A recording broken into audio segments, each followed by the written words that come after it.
everyone! I hope you've all had fair winds in your journeys. Today's topic is a bit of a wrap-up from the recent set of adventures we pirates have embarked on, all around the legendary hunter, Merrick.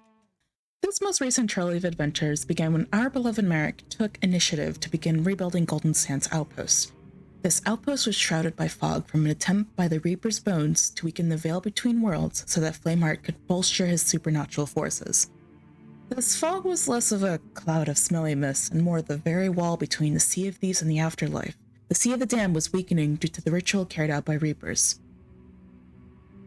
Interestingly, the dark relics used in said ritual are actually unknown, but nonetheless, once Merrick and the others began to rebuild the outpost and destroy the relics clouding the island, the Reapers leapt into action, improvising new ways to ensure Golden Sands would fall to Flameheart. Soul Flame rowboats would have kegs strapped to the back of them, and this keg contained a powerful Soul Flame-based explosive that would detonate at the outpost, where the Soul Flame's energies would weaken the veil and shroud the outpost further.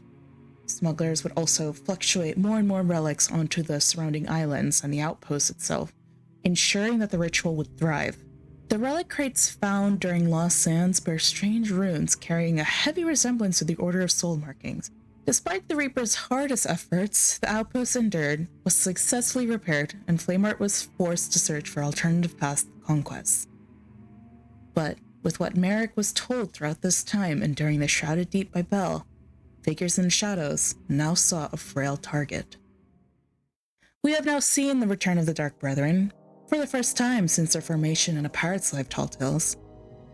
After the Captains of the Damned and the Black Pearl disemboweled the Brethren's plans, the remaining Brethren head across the Sea of Thieves, waiting and anticipating a chance for their next move between the Battle of Flameheart against Pirates of the Sea of Thieves.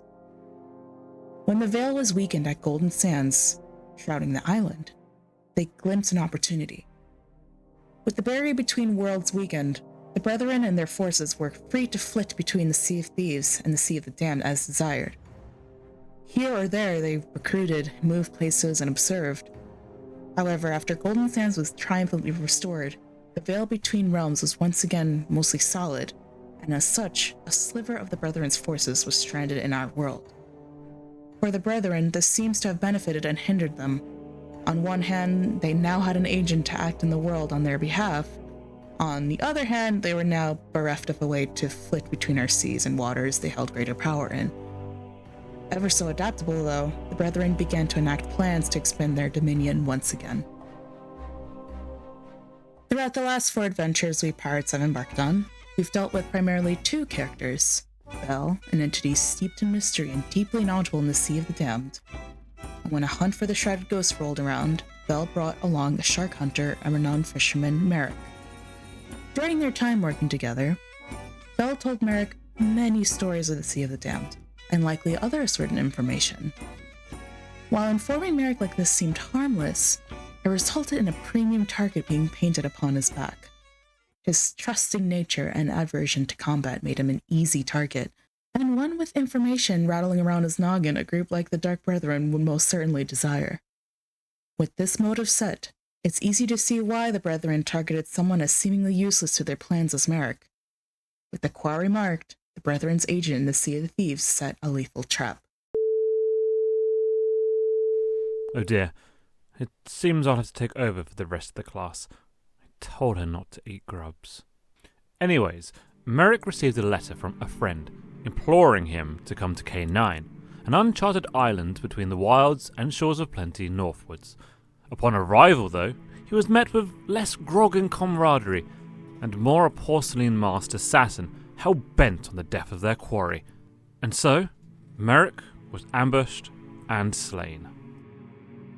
Once slain, Merrick's soul drifted into the Sea of the Damned, where he was promptly ambushed by 2 more of the Dark Brethren's leaders. Away from the Ferry of the Damned, and thus the land of the living, Merrick is then interrogated for an unknown amount of time. See, because of how time works in the Sea of the Damned, Merrick could have, to our outside perception, only been held captive for a few weeks, but it may have been decades or even eons in the Sea of the Damned.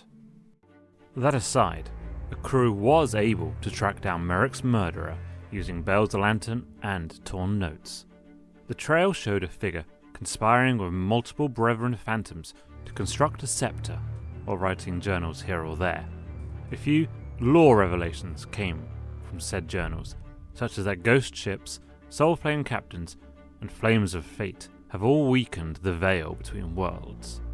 Additionally, the Box of Wondrous Secrets has some information about it, but that deserves its own lecture detailing the arcane item.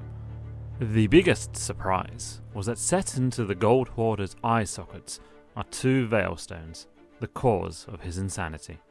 He could see an innumerable amount of other worlds, all with treasure he could never have.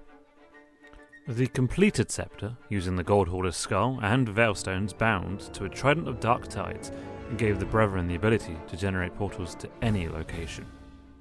When a pirate crew confronted the masked murderer at Sea Dog's Tavern, they were revealed to be Amaranta. After DeMarco's death, she found all of the fingers pointed directly at her. No one would believe she didn't do it, and she proceeded to join those that she decided would value her truly. Standing on the docks of Sea Dogs, Amaranta gloated, and then joined the rest of the Brethren in the Sea of the Damned. Now, it was up to us pirates to save Merrick from his fate, but how would we reach the Sea of the Damned? Luckily, the Pirate Lord made use of the restored Veil of the Ancients, creating a direct portal to the Dark Brethren's hideout, which took the form of a twisted Sea Dog's Tavern. Some of you may be wondering if this tavern was constructed by the recently deceased DeMarco, but it seems more likely the Brethren manifested this location using Amaranta's memories, as she was very familiar with this location. As pirates began to mount their siege, the Brethren summoned ghost ships and phantoms loyal to their cause to defend their stronghold whilst they interrogated Merrick.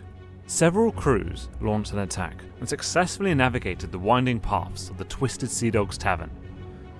At the top, Ramsay joined us in confronting the Brethren, where Warsmith threatens Merrick, telling him that no matter what, she will hunt him before the dastardly trio vanishes. Merrick says he is unsure if he can truly go back to his family, and the Pirate Lord invites him to his Tavern of Legends. Once we've returned to the living world, we're asked to deliver a message to Seric for Merrick. Now, the Brethren's plans are yet again in tatters, but they are likely to come back soon, pouncing from the shadows at the next opportunity.